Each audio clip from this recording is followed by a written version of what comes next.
Egli tregon a është lidhur me Redon Beranin apo jo. Ajo foli sot hapur për ndjenjat e saj për të, pasi rrjetet sociale aluduan një lidhje të mundshme mes tyre dhe për një romancë mes Egli Takos dhe Redon Berani. Kjo pasi ata së fundmi kishin postuar foto nga njëjtja ambient në Kosovë dhe kjo bëri të lindin dyshimet e para tek fansat e tyre, që mezi prisnin t'i shikonin bashkë.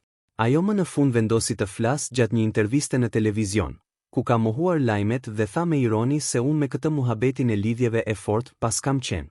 Se si i mbaj nga 4 për muaj, nuk e di si i fshen nga njëri tjetri, sigurisht që jo, nuk jam takuar, do doja të isha takuar, kam shumë respekt për të dhe për familjen e tij.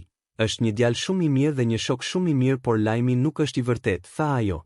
Kujtojmë se Egli këto kohë është përfolur shumë për disa lidhje të tjera, por nuk ishin lajme të vërteta dhe ajo i ka mohuar disa herë lajmet e rreme, pasi asnjë prej tyre nuk ishte reale. Ju si mendoni, a do doni t'i shikoni bashkë Eglin dhe Redonin? Komentoni. Për më shumë lajme nga showbizi shqiptar ndiqni kanalin ton dhe bëni subscribe për të mos humbur asnjë lajm.